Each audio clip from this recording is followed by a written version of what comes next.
Welcome everyone to MMA for Brunch. I'm Dan from Oregon, and we're gonna get to at 12:30 Eastern Time our Moscow preview. Big Marcel is coming to help us out with that. More MMA news before that, but first off, we got a special guest in MMA Junkie's own gorgeous George. Everyone, welcome George to the chat. George, how you doing, man? Doing great. Thank you. Thanks for having me. No problem. And we got into some lively discussions over on MMA Junkie Radio, discussing many of things, whether it was fighter pay, rankings, and MMA in general. But first, we got some latest breaking news out here. And the UFC is signing everything, and it looks like they got Contender Series Mexico coming in 2019. And George, I know that you went to a couple of the Contender Series this summer. I don't know if you caught any of the Brazil ones that went down, but what do you think of this Mexico Contender Series announcement? Well, if it's anything like what they've done here in the United States, then I think it's going to be brilliant. It's great, compelling television for many reasons. For one, you get fights, which is what we love. I mean, how many times do we turn into a reality show like Jersey Shore or Real World back in the day, and the highlight that sells you on whether you're going to stick around for 10, 12 episodes is drama, and usually it involves fisticuffs, verbal leading to physical. And so you do get that, and then in the end, so you get five of those. You get five fights, high level fights, Mm. and then you got to wait out a few minutes until the high brass decides who gets in, because it's not just win and get in; you have to win and impress. So it puts a little bit of pressure on the fighters, and I like it.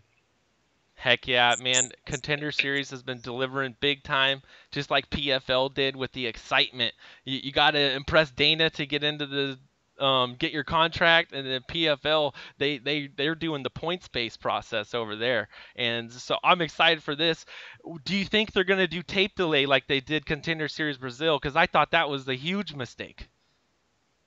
Well, I'm not sure. I'd have to read the press release, but probably, because if that's how they did Brazil, and I would think Brazil's a bigger market, and they did three of those shows. Who knows how many they'll do with Mexico? Then I think that's how it'll work. But I agree with you. I think it was a mistake. The fact that it's live is better for me. Definitely. It's only the media there in attendance really know what's going on. You could dig deep into the interwebs and figure it out, but I think airing it live is way better. You can't even watch it on Fight Pass when they watch it on Combate. So that was a big mistake, but we'll see what kind of deals and rumblings they get going here. But next up, coming via MMA Junkie, DAZN lands Combate Americas for a multi-year distribution deal. And for everyone not paying attention, come the 21st, I think we're going to get our first Bellator 205 is going to be on the zone. Then you get Joshua versus Pumpkin, and then 206, 207, 208. Bellator Hawaii is going to be on the zone. Eddie Hearn's got his crazy boxing deal with the zone as well, and now it turns out we're going to get Combates on there. I think for your bang for your buck, the zone is really making a stamp on the market. What do you think, George? Yeah, for sure. I mean, landing Bellator, the number two organization in the world, that was a statement right then in its own, and they handed out some good money. It'll help Bellator for sure, and it's a good draw for DAZN, as well as, like you mentioned, that big boxing match that's coming up. So that they're going to get off to a great start.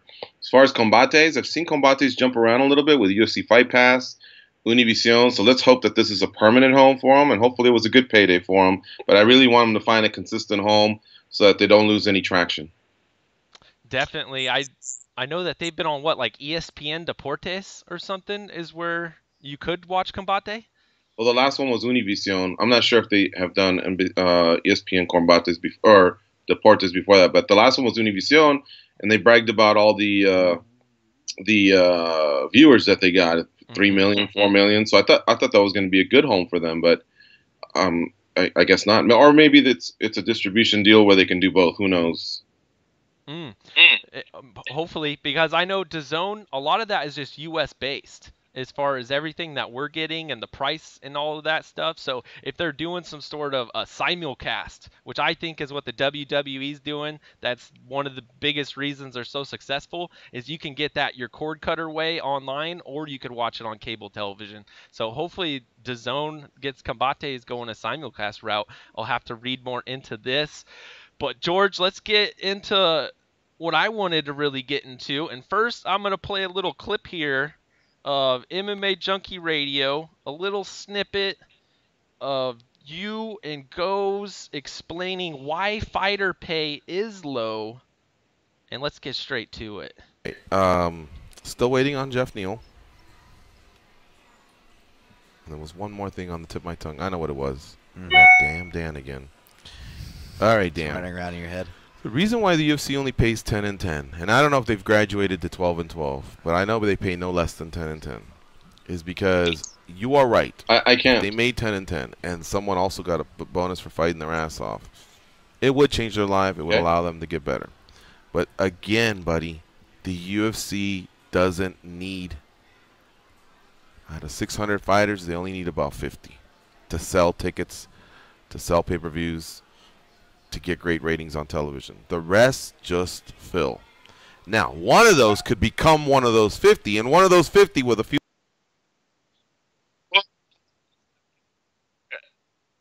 I'll recap that for you real quick. What we had was you talking about how fighter pay 12 and 12 would be great, especially if they had some sort of stoppage bonus. But the reality of the situation is that they really only have to pay 50 or 60 of these guys that can really demand the money, and the rest on the 600-person roster, they just kind of got to take what they can get. And to that, I did want to respond and say, we just had, I don't know if you consider Tyron Woodley one of those 50 or 60. But Tyron Woodley just headlined that card right there, and we had the worst ratings we have ever had for the UFC over on Fox. Just happened for the prelim portion of that card. So on one hand, you could say, oh, we just got to pay the top guys. But on the other, if you don't stack these cards, man, the people just aren't showing up. So Logan Paul and them can show that your name value means a lot. If you got a name, you could bring in some eyeballs. You could bring some buckets and some seats. And so what do you think about that? Is it the 50 or 60 can really bring it? Was there more to the low ratings? What would you say? Well, the low ratings has just been something that's been happening towards the end here of the 7-year contract between Fox and the UFC. I've just seen it go lower and lower. It started off with a bang, but it finished poorly. Now, let's see what happens when they go to ESPN. You know, ESPN is a bigger platform for the UFC, and that's why they're getting paid more money by ESPN. You know, I'm speaking of the UFC. But what I meant was, I think it's easier if you take it case by case. But I'll give you an example. Jorge Masvidal, I saw some commercial or something that he's on, like one of those, you know, what are those? It's a big craze right now. American Ninja Warriors, you know, like that type of television show. Have you seen those? Yeah. I guess he landed on one in Spanish called Exelton. I don't even know what that means, and I speak Spanish. But he's been over there, and that's why you haven't really heard him or seen him much on social media, heard much of him. And I remember going back to a tweet about 2-3 months ago that since no one will sign to fight him, he's going to go off and do this reality show. So that's what he's been doing. He lost some weight. That's cool because I saw him in April, and he was a little heavier, but he looks like he's really in good shape. So then I just happened to click and see when his last fight was, and it was actually about 10 months ago. And, dude, I love the guy. I mean, Jorge Masvidal is awesome, you know. But honestly, in the last 10 months, it's all gone by so quick. I think, arguably, one could say we haven't missed him. And it's because the UFC can just put on show after show after show, and they have many fighters that are of the tier of a Jorge Masvidal. If a Jorge Masvidal is on a 3 to 5 fight win streak and he's winning, then boom, it starts to matter. But the guy took a couple of losses. He's just kind of hanging back, similar to like where Cowboy Cerrone is. Things were looking great. Then he takes a couple of losses. I've been hearing people call him washed up. All of a sudden he sucks. But again, the UFC can just move on. They can move on without GSP, who won his second world title. Again, I think it was on the same card as Masvidal. They can move on from BJ Penn, who hasn't fought in a long time or won in a long time. They can move on from a lot of these guys. Individually, they can't. They don't have much of a ground to stand on, and that's why you see a lot of them go over to Bellator for just a slightly bigger payday. I'm sure Bellator pays more, but they don't crush it either. I'm sure if Bellator's paying 200, maybe the UFC offered 150. Who knows? But collectively, if they were to form an association, then they could make these demands, like the type Leslie Smith's arguing for. Hey, we should get a per diem on the days that we're flying as well, not just the days that we're there. Hey, we should get the champion shouldn't be raked over the coals for declining Kamaru Usman if Darren Till can't make the fight. Like there should be a lot of these things that are set by a collective bargain when you collectively bargain against the UFC and say, this is what we're willing to do for this amount of money and these amount of benefits and privileges and blah, blah, blah, or whatever. But when one fighter goes out and says, I think we should do this, the UFC can either, if it's a great point and they really want to adopt it, then you'll see them maybe consider it. Otherwise, they don't even bother to answer you, or they just say, we're not interested, and they'll move on. And that fighter really can't play much of a poker hand and bluff because they can easily get by without them. I want to jump back. You said GSP can leave and the UFC can just move on. I think that's a bold statement that just doesn't make any sense. The welterweight division has been in shambles ever since then. What do you want to start with? Lawler? He could never get the draw power. Hendricks never had it because he never got the true victory off of GSP. Woodley's never been an insane draw ever since then. And so when you say that the UFC can move on without a start, there's way more to that because he signed with CAA and their Endeavor and they're complete rivals and all that stuff. But I would arguably say the UFC can't just move on. Conor, gone 2 years, has just left the UFC in shambles. GSP leaving. I trace this back to the UFC can't make stars. They've got a few stars that they've been able to cultivate, but really they've just thrown their PR machine behind the guy. Nothing really to that. So you say that they could just move on. I would argue a little bit more about that. And the Fox deal, man, they completely botched that Fox deal. We used to have 4 or 5 million people watching that on Fox. If you look at the graph, the ratings went all the way below 1 million before Fox just cut the cord, said, you know what, we're going to go WWE. WWE pulls in 4 million easy, and that's on cable television. We'd rather have them. So ESPN wants content, yes. The Fox deal was kind of botched to begin with because remind me when GSP was on Fox. He's a pay-per-view guy. He has nothing to do with Fox or those ratings, for one. Two, he didn't fight much even when he was fighting towards the end. He had a lot of injuries. He went 18 months in between fights or 12 months in between fights. When he fought, his fights slowly progressed and started to get up there as far as pay-per-views. He was a consistent 700,000 pay-per-view guy. He got up to 1 million when he had his dance partner in Nick Diaz. But in 2013, when he decided to leave, between then and 2017, the UFC did a lot of things. They struck a deal with Reebok. Made I think 60 or 70 million there over 6 years. They got their second deal while Conor was on a 2-year hiatus, by the way, and without GSP. They got, they sold to WME IMG, which is now Endeavor, for $4.2 billion. A lot of people even laughed when they suggested that they could get $2 billion, and they got $4.2 billion. Excuse me, it was actually $4.025 billion. And then, okay, ratings drop on Fox, but I guess ESPN, they don't seem too concerned about it. There's got to be something there because they decided to pay almost triple what Fox did, and it's going to be a bigger platform.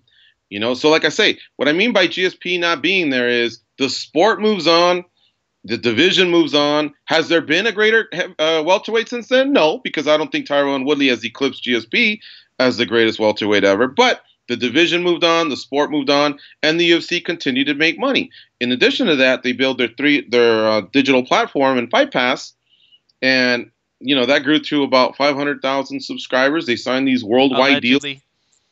I've never seen any stats about 500K. Well, yeah, but you have me on because I'm kind of, one of those insiders per se. I'm not like Adam Schefter from the NFL or anything, but I hear things. I got ears. And so if I'm telling you it's 500,000, trust me, I've heard it from people that have that know people that say that number is accurate. Hey, give or take 50,000. Maybe it's 550, maybe it's 450, but whatever. It continues to grow. So, like I say, they keep making these good moves that prove to me that they're still making money, and it took me years to figure it out, but I finally did. It's the three letters that matter. The UFC, the athletes, not so much, because the athletes collectively are a powerhouse, but individually, again, not so much. Uh, think about what USADA has done. Are you still with me there? Yeah, yeah. Okay. All right. Think about what USADA has done. USADA has actually taken away Anderson Silva from us, Nick Diaz, Josh Barnett, and Ben Rothwell, and a bunch of others, John Jones. And look at the UFC, the way they still keep just chugging along. You know what I mean? I'm just chugging saying, along. I feel like okay. we're stuck too deep in the bubble here, though, because the UFC is struggling, bro. Yes, they landed an ESPN deal, but Why are they the struggling? ratings are down. You just keep going back to the ratings. That's one thing. What else? What else? Yeah. They've had great gates in few spots on pay-per-views, but besides then, Calgary, 55% or so showed up there. They can't pack the stadiums I mean, I'd with have to these look that up. But situations. usually they do good to these cities where they haven't been in a while. Usually they do very well for the pay-per-views. I know Staples Center, I think they had their highest one ever there. And they've been to Staples with Ronda before, She was a Hollywood star and an MMA star. And this last card with TJ Dillashaw and Demetrius Johnson putting up their belts, those are the little guys. Those aren't the guys that are not supposed to sell, and yet that place did well. UFC 229, coming up here in a few weeks. That one's rumored to possibly go to 2 million. I disagree. I don't think it'll be that high, but I think it'll be a good one. But like I say, you may point to the Fox ratings, but I can easily counter that and say they're going to ESPN and they got triple the money. So, That's not accurate either. Why is that? The Fox deal was an escalating deal. It was an escalating deal, so the last year was something like 185 million for 15 shows. Well, just averaging, though. ESPN paid 150 for 10 shows, so it's a slight increase there. Really, where the money was made was moving Fight Pass over to ESPN Plus and the whole international deals. That's where they really gained value. It wasn't the TV property. Look, there. Fox paid him $700 million for 7 years. All right, that's an average of $100 million a year. ESPN's going to give him $1.5 billion for 5 years. So that's what $300 million per year. 300 is 3 times as much as 100. If it escalated, it escalated. Fine, okay.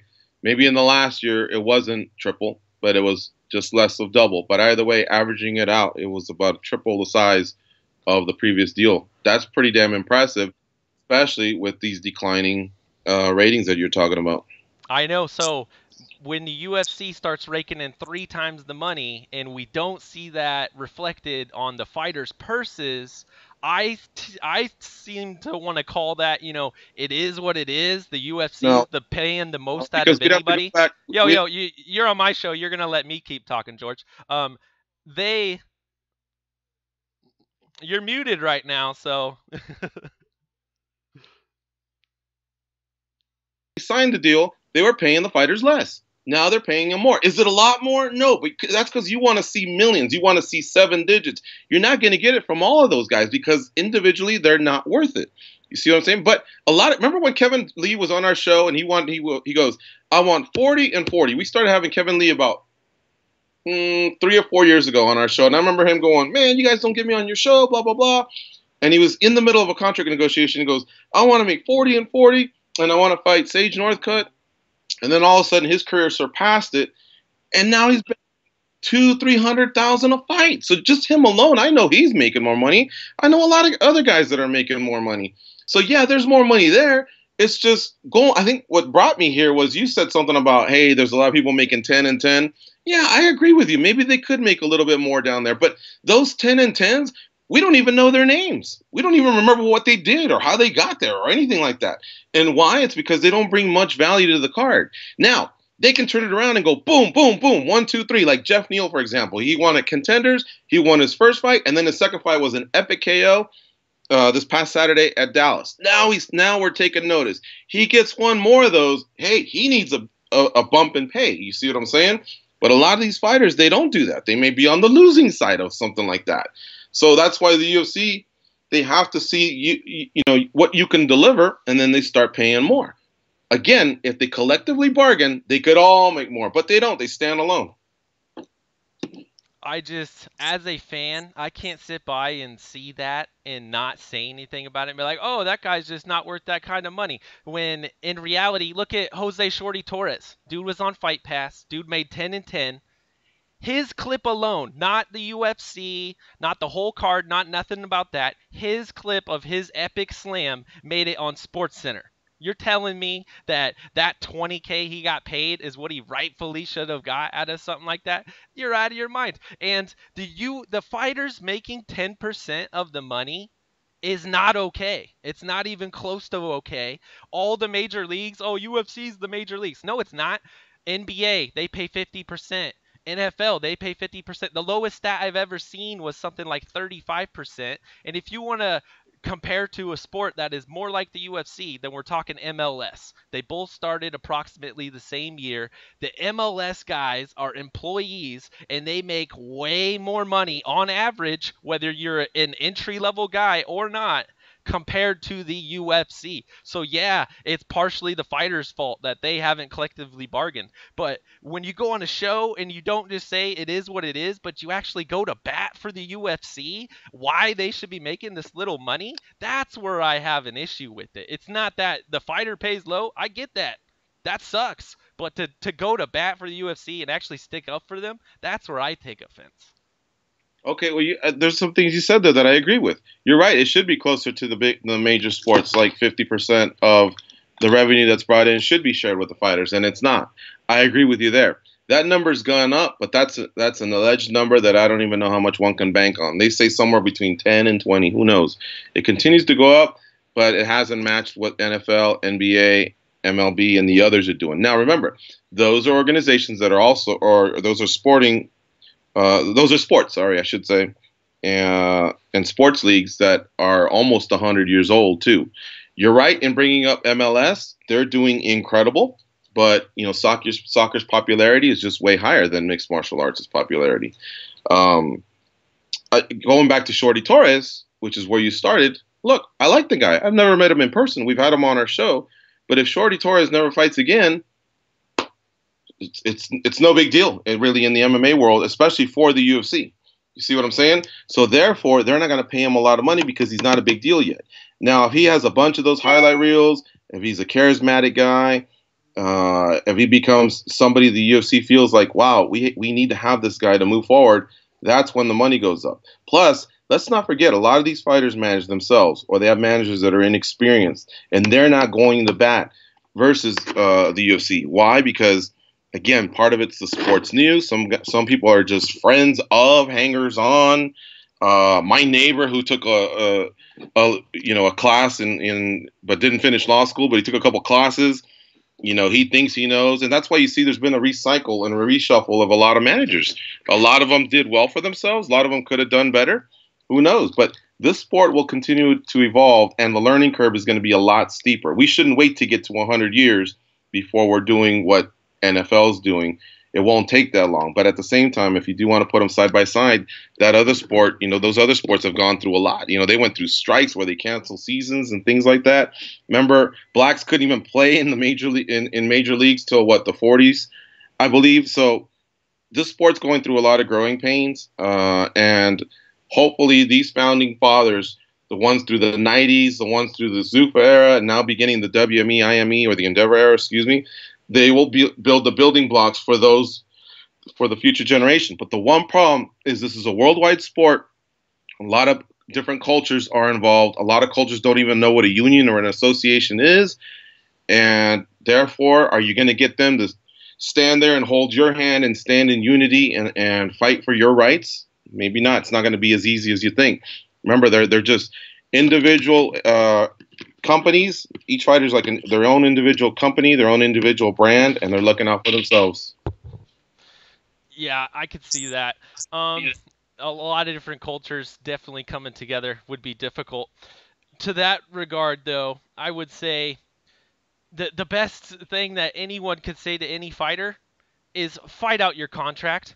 Don't ever re-sign with anybody. Fight that thing out, because Machida, I don't know what the number is that he just got, but that deal he just struck is one of the best deals that's probably happened to Machida and his family. RJ Clifford is over on SiriusXM saying when other fighters figure out how much he made, they're going to freak out. And not only that, Bellator signed his brother right before that. Now they got him. Now they got Machida's training partner. Like, I see Bellator and other organizations treating fighters excellent. And so the UFC, I think they're in trouble, man. They could pay the top guy, they could keep the top guy, but there's Bahraini and royalty oil money out there, throwing money out there.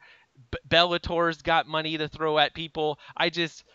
I always think back to, I called the show right after, and sorry to throw so many points at you, but the it was Lawler versus Rory McDonald, that insane match that we saw, and Rory McDonald's disclosed pay was $59,000 to show, and he got a $50K win bonus. And I remember calling, I was like, man, that guy he should have made at least $1 million in that fight.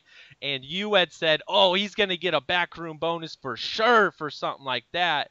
And what happens?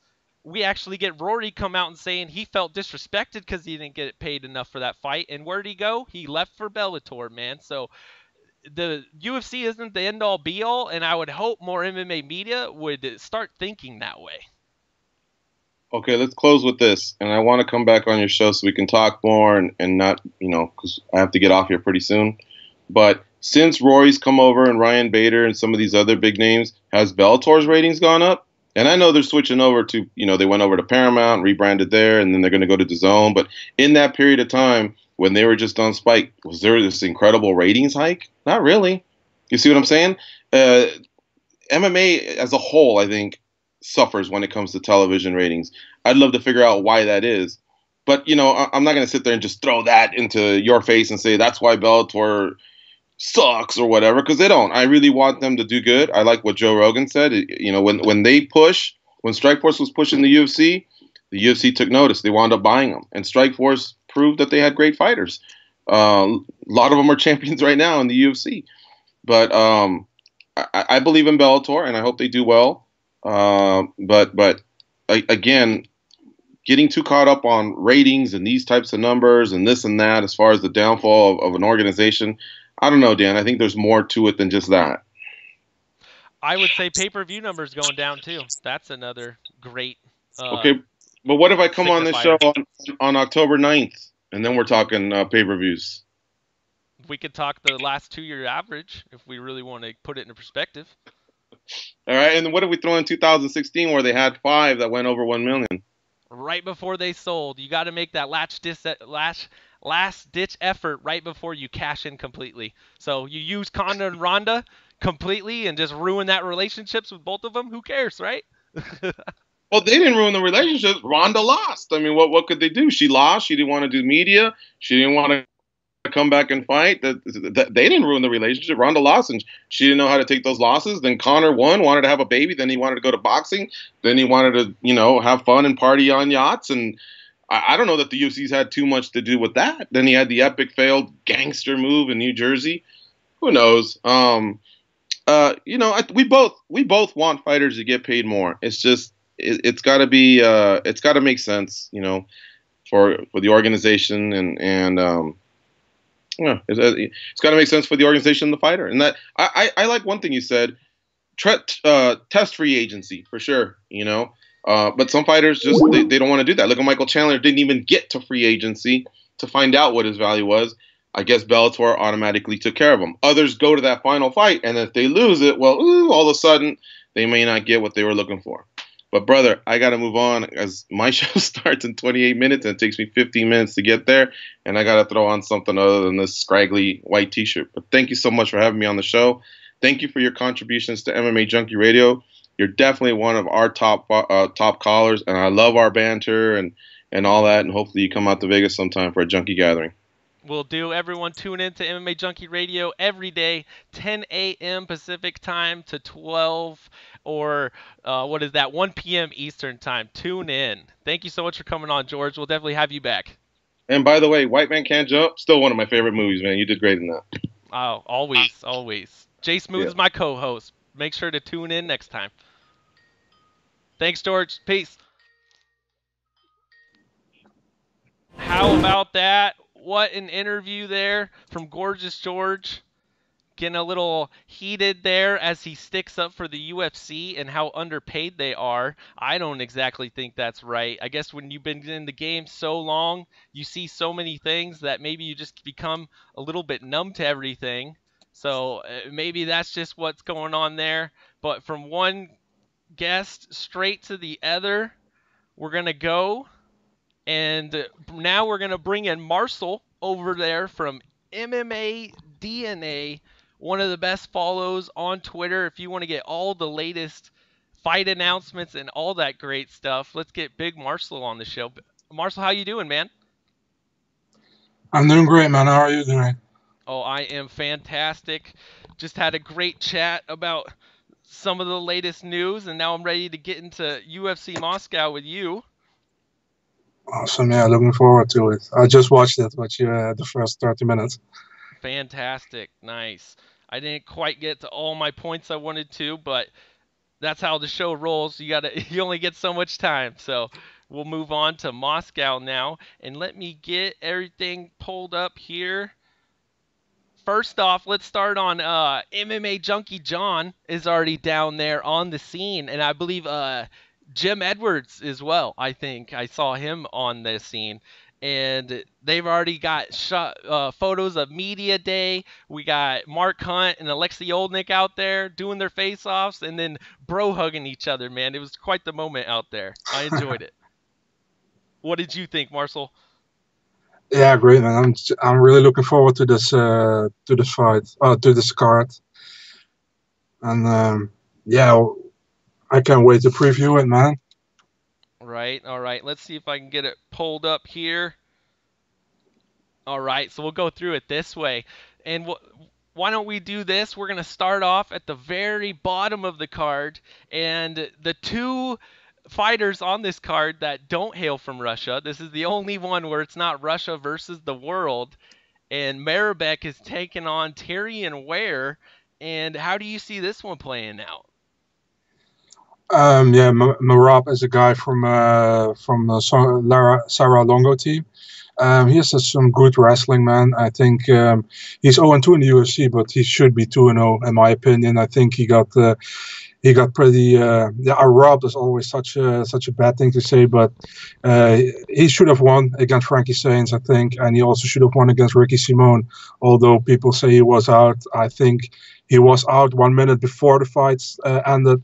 And then the referee should have called it at that moment. In my opinion, he didn't do it. So Tyrion Ware is on a rough streak. He's three losses in a row. Ware has problems on the ground, and that's Marab's best game. So I see Marab Dvalishvili getting his first win in the UFC by unanimous decision. Man, that would be awesome. I don't really know who to pick on this one yet. I haven't done my picks yet.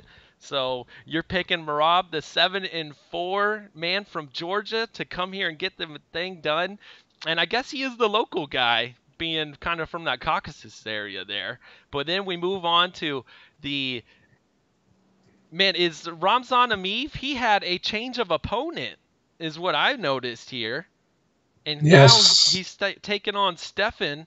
And I don't know anything about this guy. What can you tell us about him? Stefan Sikulic, he's a Serbian guy. He only fought for one MMA promotion, the Serbian one. He was champion there. He comes down from middleweight. This will be at welterweight. Yeah, I don't know too much about him. I know he was a champion over there. His only, notable guy he won against was Oral Pertia, who was also fighting for ACB. I don't think it's enough to beat MEF. MEF is a good fighter. He was supposed to fight Claudio Silva, which is a really shame that fight isn't happening because that was a good one, I think. Um, yeah, MEF by probably just being too good. I think he showed in his two fights in the UFC he's really good. He fought Sam Alvey at catchweight 190. I think he won against Sam Alvey pretty decisively, no problems at all. And in his last fight against Alberto Mina, he was undefeated. Alberto Mina, Brazilian, he won that well by unanimous decision. So I see MEF winning this one. I'm with you too. And real quick, before we get through the whole card, I believe there is at least 11 Russians on this card. Over or under 6 of them win. What do you think? Over. Over. Yeah, I'm with you too. This seemed like some of the old Brazilian cards that they used to put on, where they would basically bring in a guy to just lose to the Brazilians so they could really grow that market. That's what I see this card as. But Definitely, man, man. we move on to 2 undefeated fighters. I think Jordan Johnson might be coming off the Contender Series or something like that, and he's taking on the leader of the Fight or Die gym, Adam Yadiv. And I just saw some somber news that his mechanic actually wrecked his Lamborghini not too long ago, and him and the passenger both massively injured. One man sadly passed away there, but Adam Yadiv is taking what, a 3-year hiatus or something on the sport, and he's coming back for this card right here, UFC's first appearance in Moscow. Yeah, that's actually also Jordan Johnson as a short notice replacement for Christoph Jotko. Yeah, Johnson undefeated, very strong wrestler. He's coming down to middleweight. He was at 205 before, so this will be his middleweight debut in the UFC. Yandiev, yeah, he's a wealthy guy. He's from Ingushetia in Russia. He fought at M1 Global. It's hard to say something about what he's going to do. 3-year hiatus, what you said. I'm going with Jordan Johnson, heavy wrestling, man. I mean, he does always enough to win. He's a very good wrestler, typical American style wrestler, I think. And I see him wrestling this out, man. Probably a decision. He's one of the few Americans, one of the few non-Russians who are fighting against a Russian who's going to win in this card, I think. Oh man, we're picking Jordan Johnson for the win. And Yadiv, man, yeah, that layoff, that's going to be something special to deal with. I don't know how he's going to fare coming back from that, but quite a pickup from the UFC. Guy hasn't fought in forever, and I think even dropping a weight class to make this fight here. Is this that middleweight? This is at middleweight, yeah. Okay. Maybe it was the other guy. Jordan Johnson's listed at light heavyweight, so he's the one dropping down. Okay, but then moving on, we go to Mamed Ankalaev taking on Marcin Prachnio, and 9-1 versus 13-3. Mamed Ankalaev, coming out of Dagestan, I believe, was undefeated in his first fight coming into the UFC. Met the Bear Jew. And the Bear, after losing every single second, basically, of that fight, the Bear Jew tapped him out in the last second. One of the craziest comebacks I've ever seen. But Mamed is going to get another chance at getting a victory here, this time at home. Yeah, I was always impressed by Magomed Ankalaev. He was a champion by the Akhmat Fight Club. Yeah, he had a good UFC debut, but it lasted 2 seconds too long for him, I guess. Prachnio, he lost to Sam Alvey by knockout. He got rootless, man, and he paid for that. I don't see him winning against Ankalaev. Ankalaev has good wrestling, has also good stand-up. Prachnio is pretty wild always, and the Polish will hate me for this, but I got Ankalaev by TKO in the second round by ground and pound. Bold pick there. We got Ankalaev coming back and getting that comeback victory, get his first W in the UFC out in Moscow. We shall see. And then moving on to Maribek Tasimov versus Desmond Green. Desmond Green had that crazy car wreck. I don't even know how he's still on this card, but apparently the UFC's like, we don't care, dude. That was in America. This is in Russia. Let's go, baby. And Maribek Tasimov, 26-5. This guy, I don't know what's going on. He has crazy visa issues traveling anywhere, though. He can't go anywhere to get a fight. So finally, they come to Russia. It looks like he's finally going to get a fight. He's coming off of 5 KOs in a row. Desmond Green coming off a couple of victories. It looks like a nice setup fight for Mirbeck to get the W, but what do you think happens in this one? Yeah, that's a fight with a story, man. I mean, Desmond Green, what you said, he was in a car accident, 2 people died. I'm actually surprised this fight is still on. Yeah, what can you say about this? Desmond Green, he had some tough luck in the UFC so far. I watched him live in Rotterdam where he fought Khabilov, and he did pretty well. He could have won that fight, but it went with Khabilov. Also, Tyson fought for that was his last fight, I think, against Felipe Silva, also in Rotterdam, knockout first round. This is a bad matchup normally for Desmond Green if it keeps standing, but if you can get Tyson to the ground, it can be surprising, man. I mean, Green is not a bad fighter at all, but he gets some tough matchups so far. But I have to go with Marbek Taisumov. I don't know what's happening with his visa in FISM in USA, man. I mean, he fought once in the USA for I think for M1 or Fight Nights. I don't know exactly anymore, but I go with Marbek. I think it's the obvious pick, and I would be surprised if Desmond Green comes away with the win, but you never know. You don't ever know. And, man, it just goes to show you, I think the UFC got the matchmaking a little wrong in this one, because coming up next is Rustam Khabilov versus Cajun Johnson. But in reality, Marbek Taisumov, 5 KOs in a row versus 5 decision victories in a row. I'm going with the Tasimov, the KO man. I don't know. I think they messed up a little bit there, but Rustam is ranked a little bit higher, 22-3 in his record. And Cajun Johnson, man, the UFC hates this guy. First, you got to take on Islam Makhachev. He says, I want someone ranked higher, but I want a good name too. They're like, here's the guy ranked higher who has no name, Islam Makhachev. And now you got to come and take on another wrestler in Rustam Khabilov, who has only lost, to Benson Henderson and a few other top guys. I see a setup victory for another Russian. What do you see, Marcel? I agree with you, man. I mean, Rustam Khabilov is like the more veteran version of Makhachev. Maybe not as explosive as Makhachev, but definitely as good and maybe even better at this moment. So, a really weird matchup. I think they did this because that matchup was actually also for London. I think earlier this year set up, but then Khabilov got injured. It's not a good matchup for Cajun Johnson. Let's be honest. I hope for him it will go good, but I don't see it happening. And the way he is with the UFC at this moment, with Dana White and all, I don't see this. This probably his last fight in the UFC. I don't hope so, because I think he's a cool guy. I like him. I like his style of fighting. Since the Ultimate Fighter, I've liked to watch him, but. Yeah, I don't know. I don't think this is a good matchup, and definitely not in Russia against a great Russian fighter. Yeah, man, Cajun Johnson is not getting set up for victory. I guess that would be the best way to put it for him. I mean, it sucks to say, but when you get involved with things like any sort of association or something like that, you're gonna start getting unfair treatment. 100% illegal, nothing that should be done, but it's happening to Cajun Johnson. Doesn't help that he has double-digit losses, but the man did have, a pretty decent 2017 and everything. But that's what happens, man. When you want to mess with the bull, you're gonna get the horns, right?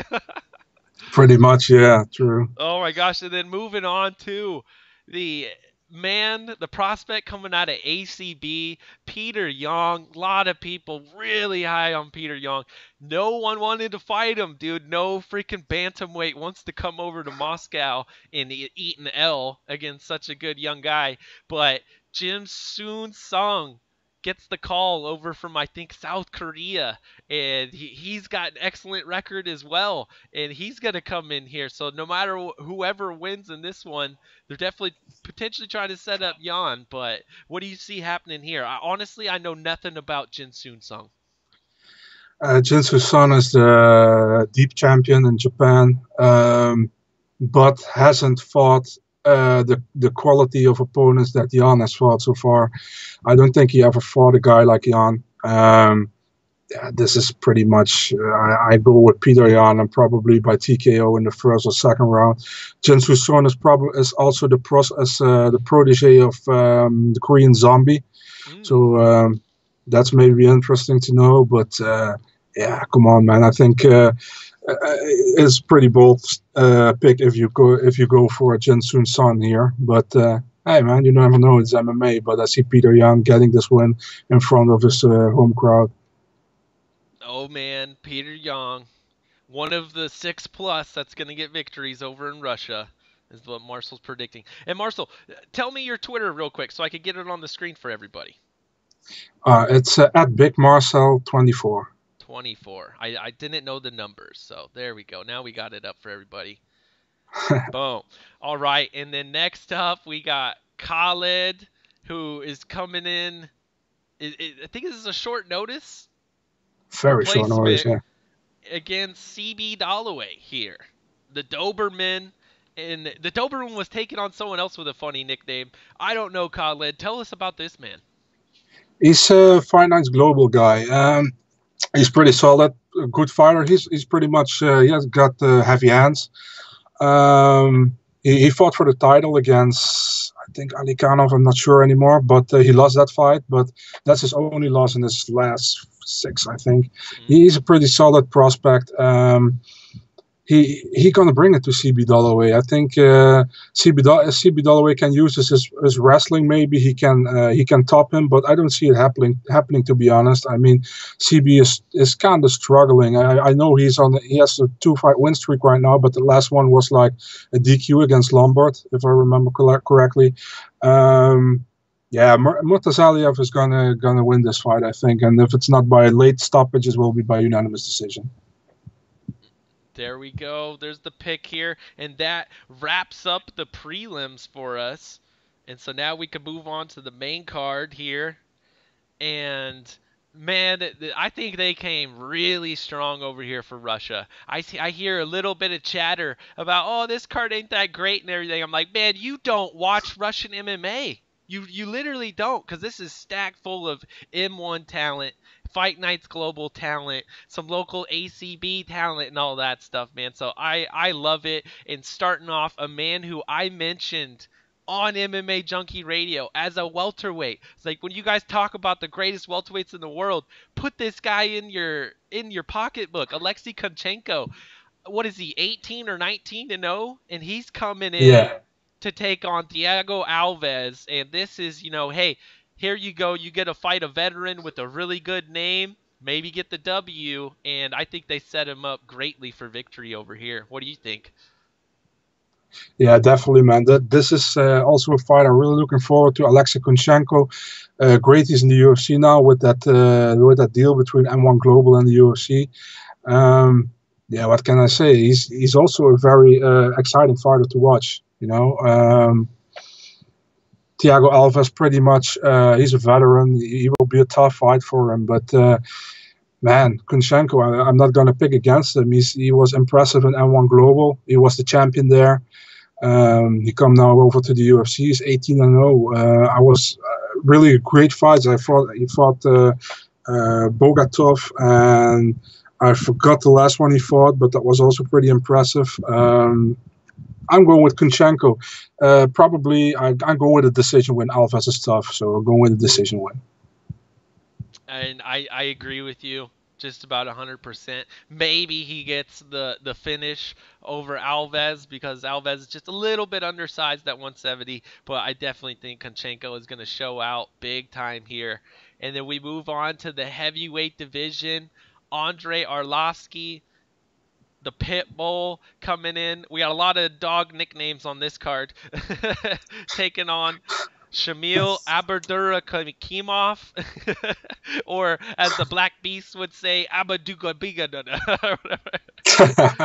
But the man from Dagestan, 18-4, has had pretty good victories over in the UFC. Dropped to the Black Beast and some other people, but then Andrei Arlovsky coming off of what? He just got a W over someone. Took that decision, didn't he? Yeah, against Stefan Struve, my countryman. Oh, damn. Too bad for that. But so Andrei Arlovsky defeating your countryman versus Shamil, the man from Dagestan. How do you see this one playing out? Yeah, I see Abdurakhimov. He's pretty underestimated, I think, in the UFC. Underrated. He has a strong wrestling game. He had Derek Lewis in trouble with his wrestling game, I remember, for 4 rounds, and then he faded, and then he lost by TKO. Arlovsky, he's a veteran, but I'm going with Shamil here. I see Shamil winning a decision by using his wrestling and maybe getting a TKO by ground and pound. Arlovsky, I mean, if you say TKO and that's how Arlovsky lost, I wouldn't say you're crazy. So that makes a lot of sense. But man, seeing Arlovsky over at the media day scrum thing, that dude is so big. I've never seen that guy in person, but I can't believe it. He's like 6'5" or something, towering over Shamil. I was like, wow. He's huge, man. I met him in Hamburg. He's huge. He's like one how do you say that? One head bigger than me. So. I think, what was it? John Dotson. You remember when he got Spartan kicked by Andrei Arlovsky? Yeah. That was some good shit. But man, all right, yeah. On this one, Shamil seems like a pretty good pick. I can't argue with that one. And then moving on, we got the Battle of Europe. Jan Blachowicz coming out of Poland, taking on Nikita Krylov. Nikita making his return to the UFC. The man left.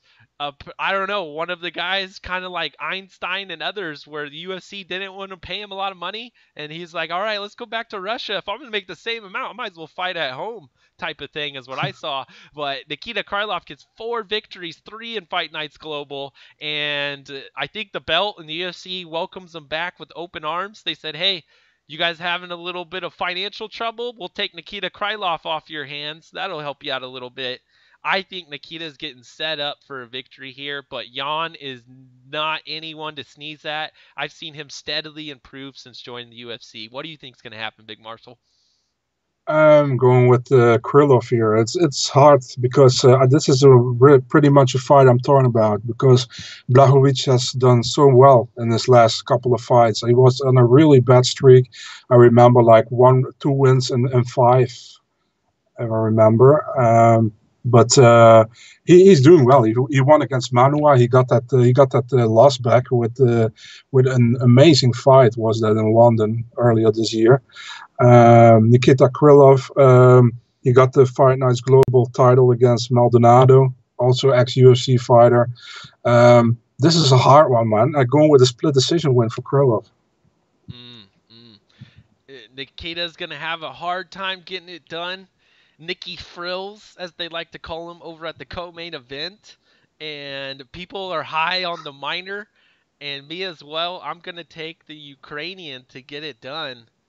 He lands a lot of strikes per minute, man. We'll see how many of those Jan ends up taking on the face or he can defend against. And moving on to our main event, I'm excited for this one.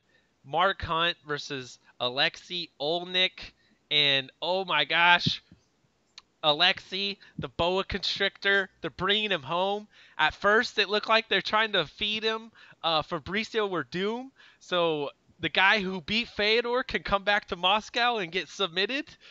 But Fabricio messes that all up, ends up getting popped for steroids, gets a 2-year suspension. So what are we going to do? You got to bring in a legend. Mark Hunt gets the call, and I believe this is the highest combined age in a main event that the UFC has ever put on.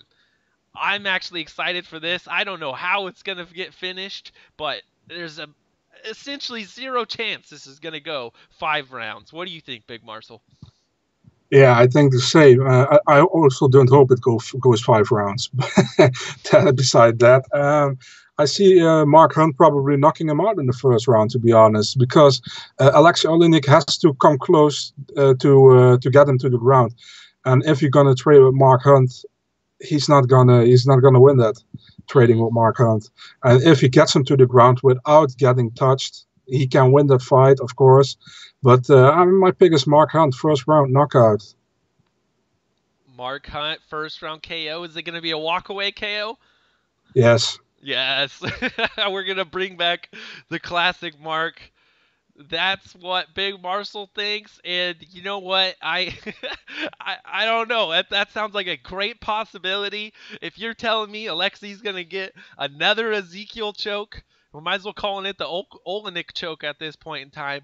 I wouldn't say you're crazy either. I don't know how this man keeps getting it done. I saw somebody said, I don't know who said it, but you can't choke a guy with no neck. Oh, that's a good one. And that's a great point there, man. But we got the Boa Constrictor versus the Super Samoan. This card, when it came to nickname against nickname, really delivered from top to bottom. The minors on the card, the Doberman. We got multiple pit bulls. If you come for just nickname value, this has got it. But man, I'm stoked for this. This gets started early over here on the Pacific Coast, kind of daytime for the East Coast, but make sure you tune in for that. This is going to be your day card. And once you're done with all of the MMA for the day, then you can get ready for Triple G versus Canelo right after that. And this is on Fight Pass. You can spend your pay-per-view money on that.